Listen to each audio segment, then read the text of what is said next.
Sabah al khair, assalamu alaikum. Good morning, everybody, and a very warm welcome to our session this morning at WGS. Rwanda is our focus, and before we get started with my esteemed panel of guests, we're going to show you a video. Please enjoy. At the heart of Africa lies Rwanda, a land of 1,000 rolling hills and eternal spring. As we deal with the tragic history, our nation continues to grow and transcend the odds.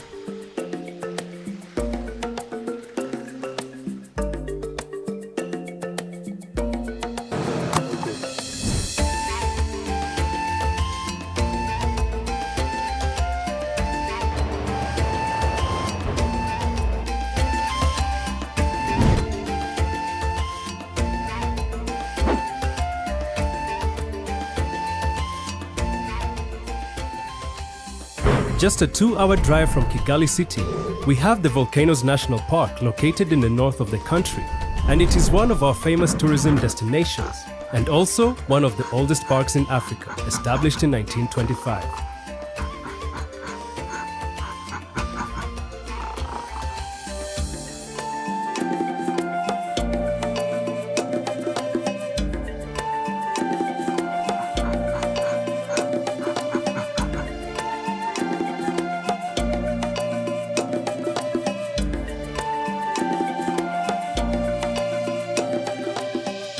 The well-protected Volcanoes National Park makes the northern province mountainous in nature, keeping the climate cool, temperate, and equally endowed with rich fertile soils at the foothills of the volcanoes. This fact has enabled farmers to sustainably grow Irish potatoes and pyrethrum.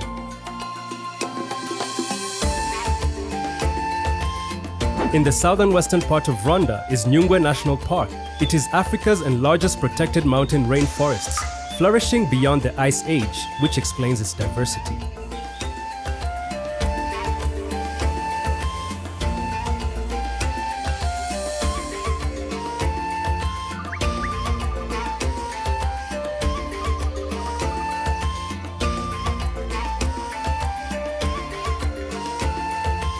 This rainforest blesses the southwestern part of Rwanda with favorable weather for tea farming.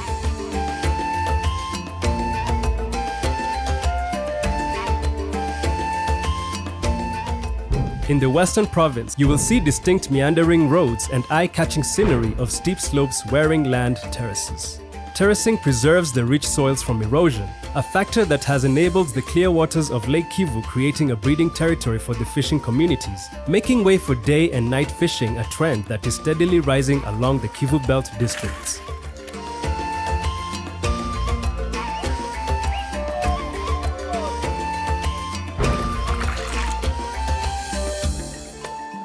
The eastern province is distinct from the lush hillsides. It is a province of plains. It is the home to Akagera National Park, a park that is central to Africa's largest protected wetlands.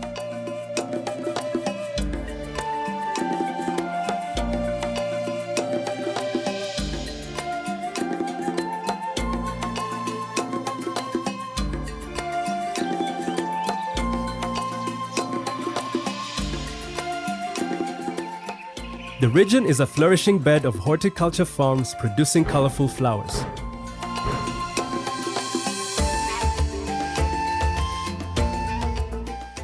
Endowed with numerous lakes and rivers, the dry seasons are being mitigated by promoting irrigation schemes.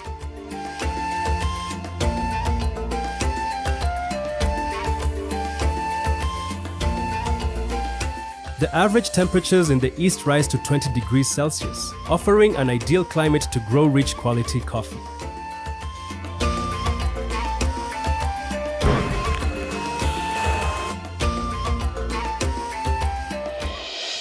Kigali, our capital city, is the political, economical, and cultural hub that opens Rwanda to the world. It is a city now well known as one of the cleanest and safest cities globally.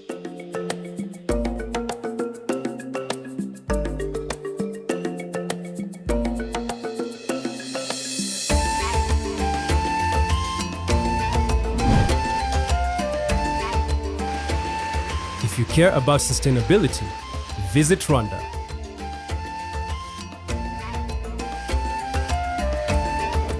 Very good morning to you all, and another good morning to you in the audience.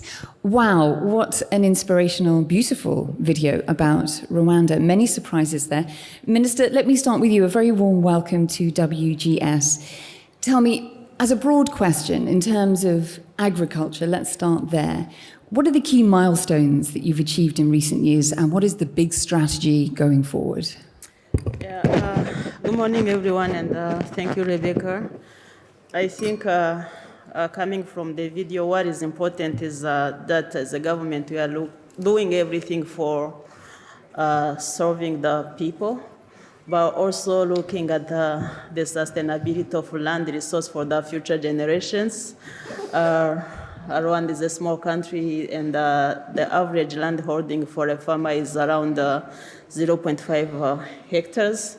So with that, it's very challenging to make sure that we are producing the food that we eat for food and nutrition security, but also we get money out of what we grow, and we make sure that our land is preserved for the future. So we have ambitious plans to keep growing the productivity of our lands to make sure that we can feed ourselves, but also working hard so that whatever we have harvested doesn't get lost. That's post-harvest management, and we try, if possible, to eliminate any loss of what has been harvested.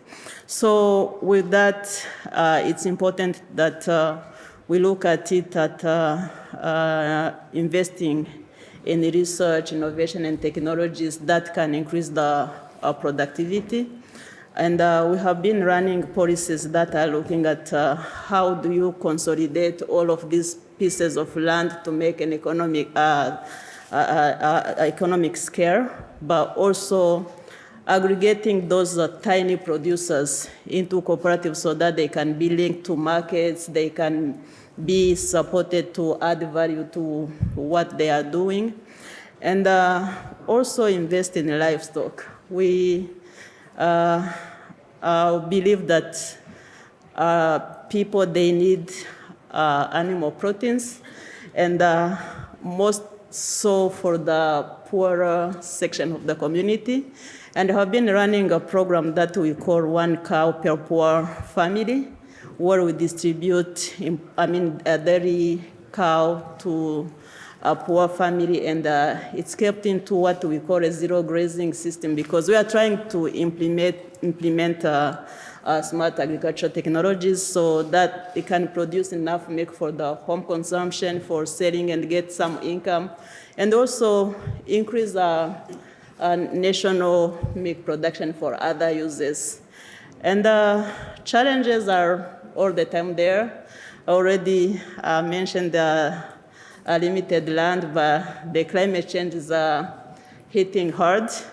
And farmers are aging. As everywhere in the world, aging farmers, it's a key concern, but we make sure that whatever we do, we are having the concept of profitability in mind, the concept of high value commodities as the land is limited, but also trying to bring in new minds, trying to attract youth in the agriculture sector, because we believe that, the more young generations coming in, the more skills get injected in it, and we hope for the best. Thank you.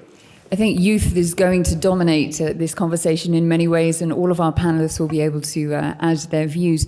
Let me pick up on a couple of things you said. Of course, domestic production of food, livestock and crops is so important, but also the export of it. And in terms of the technology, which is such a theme of WGS, solar is really going to be key going forward to your sector, isn't it? Tell me a bit about how. Actually, one of the irrigation technologies that we saw there is run by a solar system. So we managed to get almost 1,200 hectares irrigation scheme to be run on a solar system. So, but also, when we talk about agro-processing, when we talk about increasing the shelf life, when we talk about like cold roaming of the perishable commodities, electricity bill become a huge problem.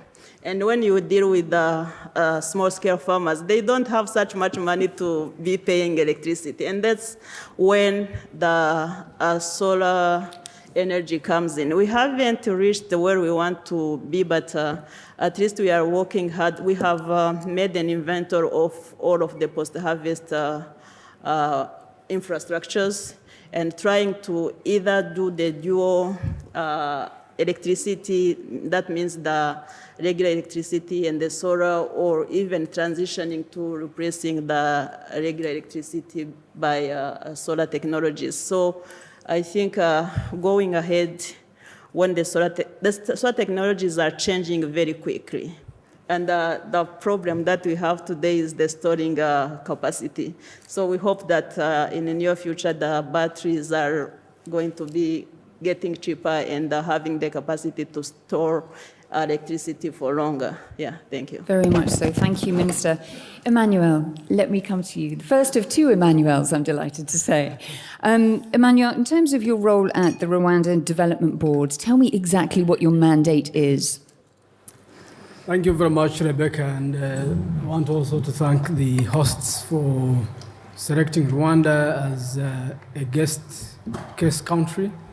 And at RDB, really, what worries us most every day is, two things. One is how do we create jobs through facilitating private sector-led investments, and number two, how do we increase our exports to try and improve our balance of trade. So the two overarching goals, what keeps us awake, and for jobs to be created, we do a lot to support private sector, investments, tourism development, and many other sectors.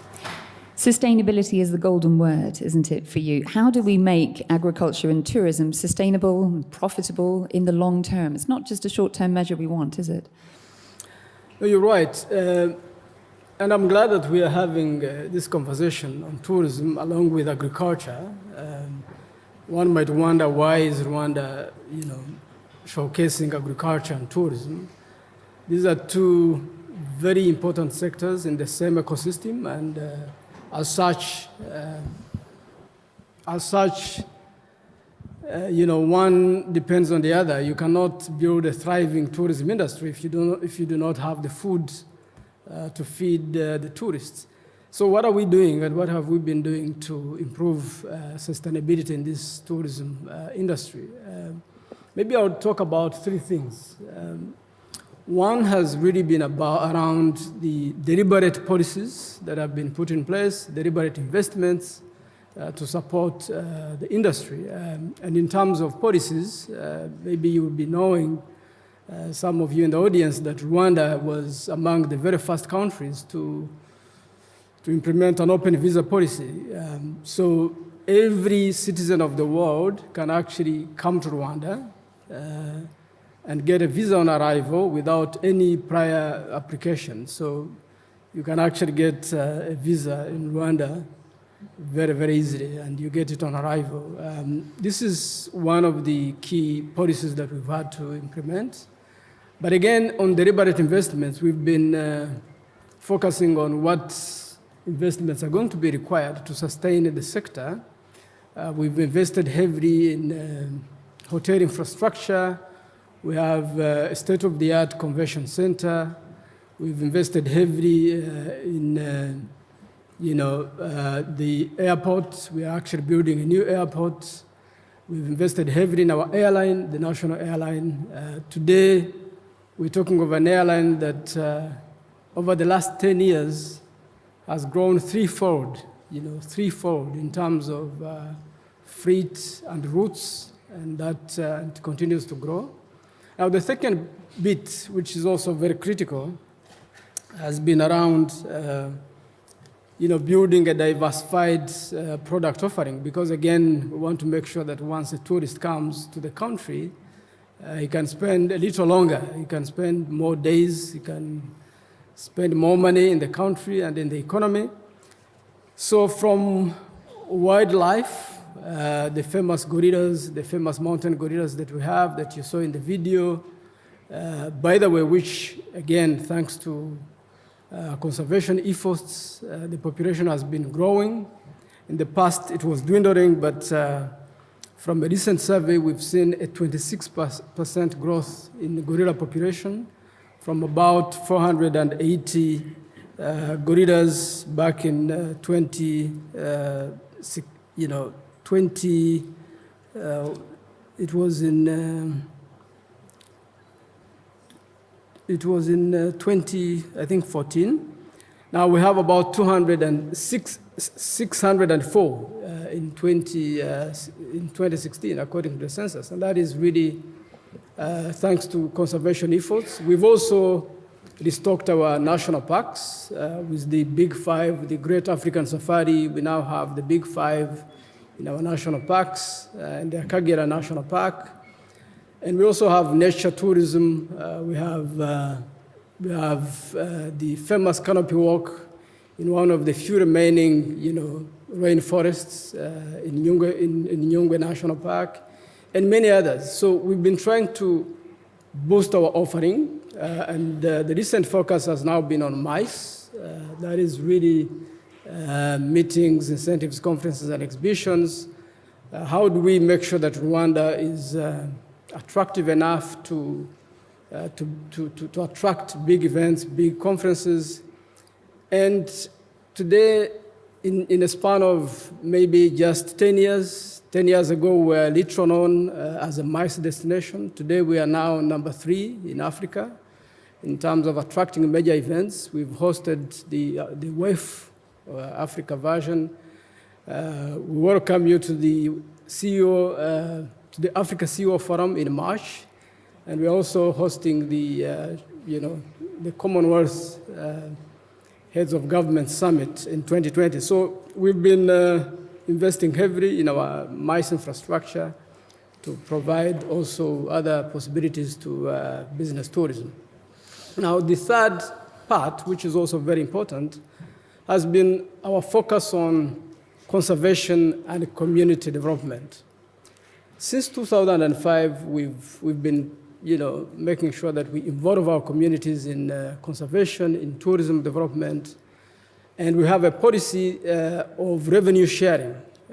All the revenue that comes from tourism, from the national parks, we actually earmark a percentage that goes back to the community. From last year, this percentage has been increased to 10% of the revenues. It used to be 5%, but we've now increased that to 10%, and that revenue goes to support communities in social projects like hospitals, like schools, like housing for vulnerable groups, and many other projects that are community-centered and brought about by the local authorities. So that helps us to get the community involved, and that has converted some of the former poachers to become tour guides and to become lovers of conservation and to become involved in the tourism development. So these are some of the areas that we've been focusing on to create a sustainable tourism industry. Thank you. An amazing far-reaching approach, especially not least with the poachers turning conservationists. Who would have thought we'd see the day? Emmanuel, number 2. Talk to me about why you're here on this panel discussion. What are you bringing to us today at WGS in light of the context, which is Rwanda and its future for agriculture and tourism? Thank you very much. As you said, Emmanuel. And I would like to tell you the role of Rwandan youth in development of our country, development of economic. So as an example, I can tell you the one of the youth organization called HoReCo that I'm heading. The HoReCo or Horticulture and Agriculture Cooperative is a big organization of like 106 young engineers created by Samuel Agro-Studies Internship Program Rumini, who underwent in 2011 mass practical training abroad. So as you may know, normally the government of Rwanda collaborates with different countries to train the qualified engineers in matter of horticultural development and value chain, irrigation, and agricultural mechanization. So upon return to the country, we met and agreed to create this organization with the ambition of producing the different horticultural crops and also to transmit these skills learned from different academia. This time we are learning two agricultural projects, the one consisting of producing our own production where we sell locally and also other production we export abroad. And also the second project, which is big, is where we provide the extension services by helping the farmers to get the agricultural input and the other agricultural techniques used in agriculture, and also incorporating the new varieties with high production, and also conducting different trials so that the farmers see the adaptability of different varieties in the field. Everyone can ask himself, what's the role of the youth in Rwandan economic development? First is a job creation. Through those two projects that we are learning, around 100 young graduates are getting the jobs and monthly basis payment. And also another thing that I can say is that 40,000 farmers on 10,000 hectares are being coached by the agronomists who are there daily, every day, because each irrigation scheme, we are managing around 48 irrigation schemes, and each irrigation scheme is having one agronomist. Another thing that I can say is the thing that we call water fee. Normally, the water fee, that is the fee that is charged by every farmer according to the size of land that is cultivating. That fee is used to repair and to rehabilitate those irrigation infrastructures instead of the government going back to invest in those irrigation schemes that treated the prior. Another thing as well, we conduct the community works. Normally, the community works will help the farmers again, because I've told you that we have the irrigation engineers, we have the agronomists qualified in horticulture.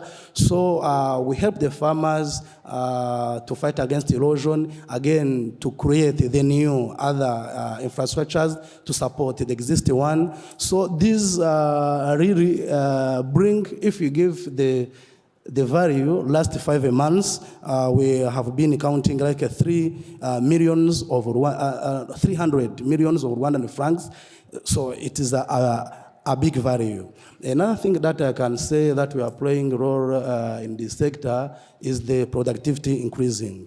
If I take an example, like rice, when we started, we have been on 2.5 tons per hectare. But this time, we are reaching on 5.5 hectares, tons per hectare. And the other crops, we are increasing on productivity.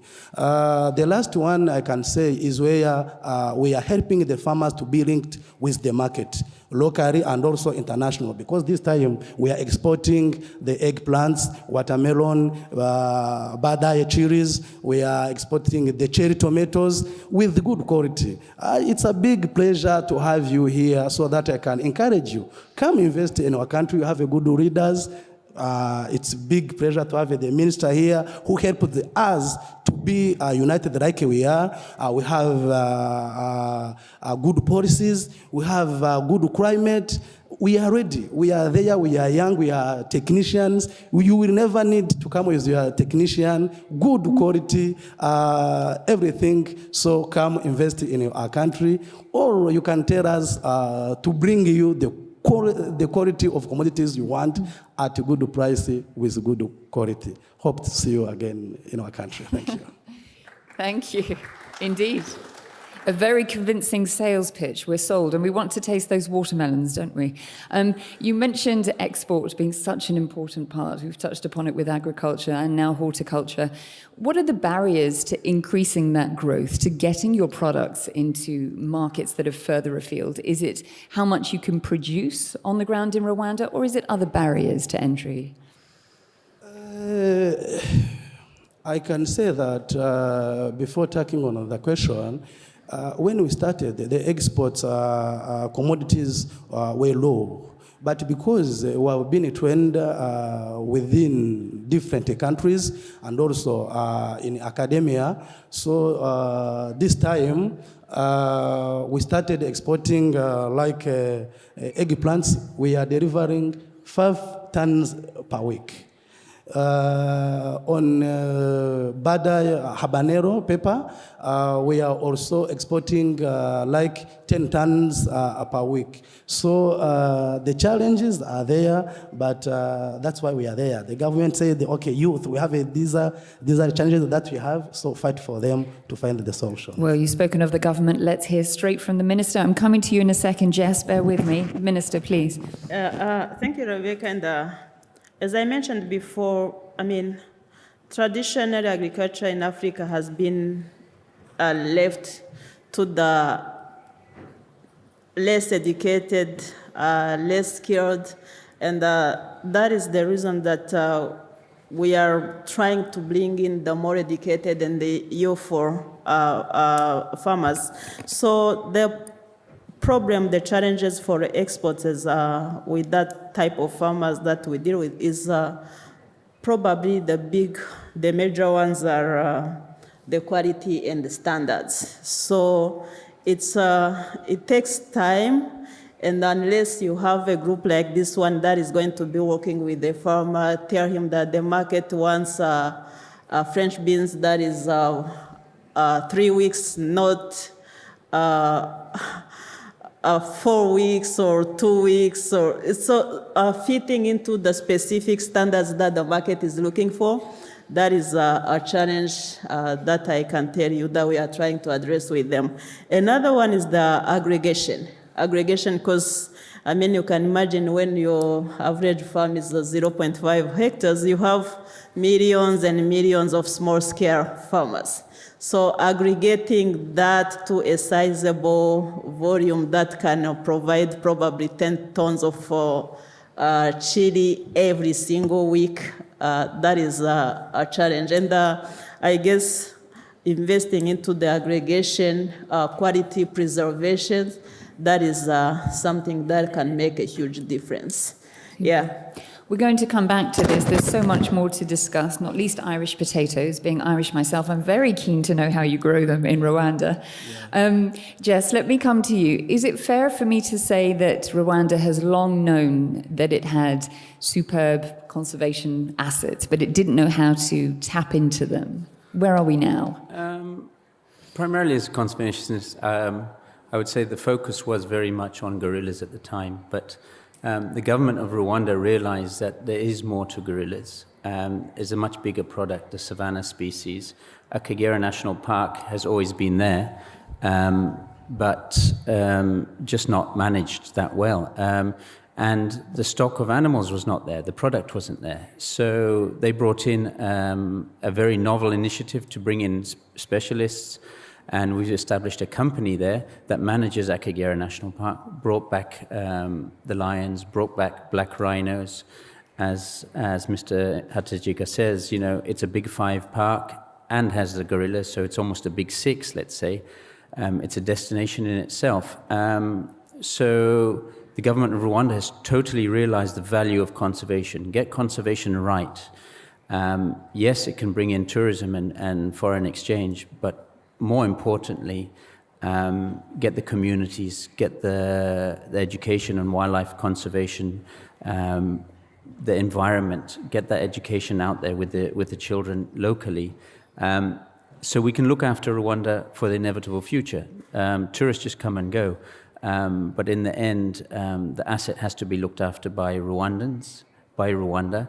And if we can do that, it continues to be sustainable and bringing in exchange. Not least within the conservation space, the big five, the big six, potentially. Competition is tough. So what is Rwanda's unique selling point in this regard? What can you offer that others can't? Well, it comes back to why would people come to Rwanda? You know, it's incredibly safe. It's much easier. The visa, the carrier through Rwanda. Now the parks are stepping up their game and becoming easily some of the best parks within the East African community. It's not to compete with the Serengetis or the Masai Maras. We have a totally different product, and that's what we're focusing on, making it much easier, much more tempting. You know, and also Rwanda has the wildlife, but also has the lakes. Lake Kivu has a whole product in itself. Talk to me about poaching, such a major problem, not least in the past decade. How have things drastically turned around? Where are we positioned now? Poaching is an issue for the continent, you know, but addressed in Rwanda, you know, the security organs are very good, the laws are good. The most important thing is actually to bring the communities on board. If you can bring the communities on board, then straight away you're deferring the poaching, you're giving them alternatives, income generating, by building lodges in the park, for example, giving opportunities of jobs, by doing education schemes, doing the revenue sharing, like Mr. Hatejeka says, 10% of that goes to supporting communities outside the park. That really brings in the goodwill. With the education, it brings in the understanding of the value of conservation, how actually more money can be generated through saving a species, which actually benefits the communities in themselves. So in a nutshell, the poaching issue has been addressed by the communities. They are helping us by informing us if there is any illegal activities going, and it has totally declined to a very minimal level at now. Tourism has increased by around 300% in Rwanda in recent years. You've all spoken specifically about the community, how important it is to have engagement at grassroots level, to have employment opportunities, reskilling, education. In terms of the revenues or the percentage of revenues from the tourism that's going back to the community, what are we talking about? 5, 10, 15%? How scalable is that? Emmanuel. Yes, thank you. Maybe before I respond to that, Rebecca, let me also come back to the point of safety. Safety, security has been, you know, one of our main focus areas to make sure that we have a safe environment, a very stable country, and a very secure country for everybody, not only tourists, but also for the people of the country. And according to the latest rankings by Gallup, Rwanda is now ranked the 5th safest country in the world. Now that makes us really more attractive, and we continue to invest in that. Now, when we talk about that security and safety, earlier I talked about the conservation efforts and what we've seen in terms of the population of gorillas growing. Actually, it is not 2014, it is 2010 when we last saw the census, and the 26% growth up to 2016 to bring a population of about 604 gorillas is actually attributed mainly to more safety and security in that part of the country. Now, the revenues that we get, we are now able to allocate 10%. It has been growing. You know, from 2005, it was around 5% of the revenue, but then the base was also small. As the base grows, since 2017, we've actually increased the price of gorilla permits. We've actually doubled the price of gorilla permits, and that has contributed more to even the 10% that goes to the community. So we see this as very important to ensure that the benefits from tourism are shared with the community. Now, for us to continue to sustain that, and again, that is where Jess was coming from, one of the things we've done is to make sure that we learn from the best. We work with the best in class. That's why we signed a unique 20-year agreement with African Parks Network, And that is where Akagera Management Company came from. That's how it was born, to manage, to conserve, to protect, to market our national park, Akagera National Park, home of the Big Five, professionally and sustainably. So that continues to grow the revenues and to grow the opportunities for the community. How does this play into the bigger economic picture for Rwanda? Give me a snapshot of unemployment and how key sectors like tourism and agriculture are really affecting the numbers there. Minister, what would you say? Actually, agriculture is the major employer of the Rwandan people. So when we speak in numbers, we say that between 65 and 70% of the people are employed in the agriculture sector. And when you look at the age landscape, again, 70% of the people are below 30-year-old. So that means the population is young. Majority of it is employed in agriculture, but again, when you look at what happens after agriculture, you find that it's still in the early stage of developing the value addition of agricultural commodities. So you find that very few are employed in aggregation. Agro-processing is at infancy. So that's where we feel like we should be moving agriculture sector toward more shelf life, increasing agro-processing, and then we can pull in also a big chunk of this young population. And agriculture in Rwanda and the tourism has been the major foreign currency earner in Rwanda. I think they said that 2017, 18 or 16, 17, tourism earned for Rwanda around 600 million USD. And agriculture export, after catering for all of these visitors and eating, agriculture made around 515 million USD as export revenues in 2017, 2018. So we take them very seriously. They are a growing economy, they are providing the food for the people, and they are providing nutrition. That's why I say the high value commodities, because as the population is increasing, it's important that also we think of the quality of what we consume as a people. So nutrition is one of the key words in our strategy for agricultural transformation. Make sure that the people are well fed. And as a citizen-centered government, we always think of the happiness of the people. Are the communities that are working with us satisfied? Are they happy to be where they are, and they are happy contributors? Thank you. It's so important, isn't it? And happiness, again, another key theme of WGS, health and wellness, mental, physical, and otherwise. Emmanuel, let me come to you in terms of what keeps you awake at night. We have good, rosy prospects for horticulture, agriculture, and tourism, but what is a speed bump in the road? What could potentially be a challenge going forward, and how do we fix it?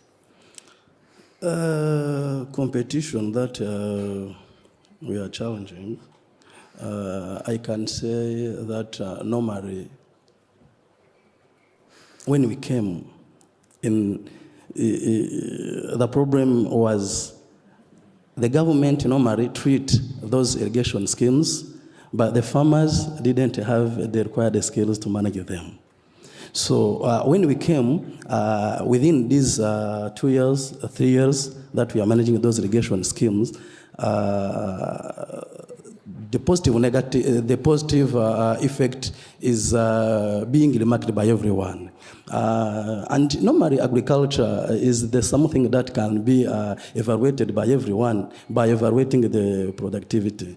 So if we are having like 20 tons of tomatoes when you have been starting, but this time we are on 50 to 60 tons of tomatoes. So the challenges was about the climate change, but we are there to manage. We have the water, different lakes and irrigation, and rivers, but the irrigation also, or different techniques used in irrigation, but we are trying to fight for. That's why I was calling upon different entrepreneurs here presented to come to help us to address the challenges that we have, which can be easily managed.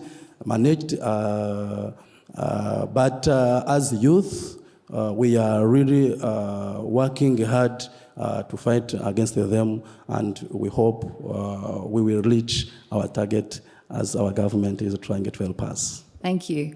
Youth and sustainability, two words that keep emerging during our discussions. For my closing remarks, Jess, let me come to you first. What's your key takeaway from our discussion here today? You just hit it in a nutshell. Focus on the education, upskilling, making people aware of the bigger picture. Here we are a panel of agriculture, policy, conservation. Link those together and then you get a functional system for the communities and educating everyone. Thank you. Emmanuel, let me come to you. Yes. The minister a few moments ago talked about the revenue that we are making from tourism, but our target is to grow this revenue to about $800 million by 2024. That's not a small target to have. Our biggest challenge and what we want to see is more investments in the sector, more private sector coming in, and that is why we continue to engage, audiences like you. And there are a lot of opportunities in the country. It's as you saw in the video, it's the easiest country on the continent to do business with, and we want to see more investments in the tourism sector. But again, as Jess just mentioned, we also see upskilling our people as critical. We are attracting, very luxurious brands into the country. One and only, I can see Bonita here representing One and Only is going to be in the country, and actually that is the investment is from UAE. Operating 2 high-end luxury lodges. Other big brands are in the country, Radisson, Marriott, soon Hilton and others. So how do we make sure that a labor force that has been predominantly in the agriculture sector is upskilled to be able to move into, tertiary sectors, to be able to move into services, industry, and actually be able to fit? So this is something that keeps us awake, and we're trying to work with partners to ensure that our people are trained more and more. Just a quick follow-up before I come to you, Minister. In terms of foreign direct investment, so important, as you say, for the long-term sustainability of both sectors, which are symbiotic and dovetail each other nicely. Given the current global economic situation, the malaise that a lot of countries are feeling right now, what are your forecasts for FDI for the rest of this year and going into next? Actually, our FDI has been growing, at a good rate. Last year, 2018, we just crossed $2 billion worth of investments registered in the country. That was the first time we reached the $2 billion mark. And this year of 2019, we see more prospects, we see more growth. And where is this growth coming from? I think as we see the malaise happening in a number of regions, I think Africa is being looked at as the next frontier. It's always been, but today I think more and more focus is on it. And people are betting on the countries that competitive, easier to do business with, safe, well-governed, with zero tolerance to corruption, and Rwanda tops the list. So we see good prospects in that, and we have no doubt FDI continues to grow. Thank you. Minister, let me come to you. When we sit here, we gather again this time next year for the World Government Summit in Dubai. When Rwanda comes up in conversation in terms of tourism and agriculture, what will be the headlines? What will be the talking points? Yeah, I think as we speak about these two sectors that are going in parallel, I mean, there is a huge potential to grow them even bigger than where we are at. Because we are being successful, but we are not yet where we want to be. So our overarching goal as a country is to grow a knowledge-based economy. So that knowledge-based economy, that is something that we are looking at. And I think the audience here should come in, and it's a business, but also Emmanuel is saying that the FDI, but also our local private sector is starting to grow. It is still at the early stage. So partnering with them, increasing the knowledge, perfecting on how to do things and reduce the production cost and transaction costs.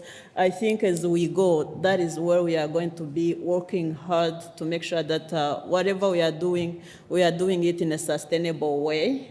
We all the time keep in mind our future generations. And also we are increasing the productivity of what we do. And then again, keeping in mind who is coming next, because I mean, Rwanda is a small country. It is green, and you want to keep it green. So again, the well-being and the happiness of the people are at the top. Thank you. Thank you so much. A fantastic discussion. Thank you very much for your contribution. Please join me in thanking my panelists for their contribution this morning.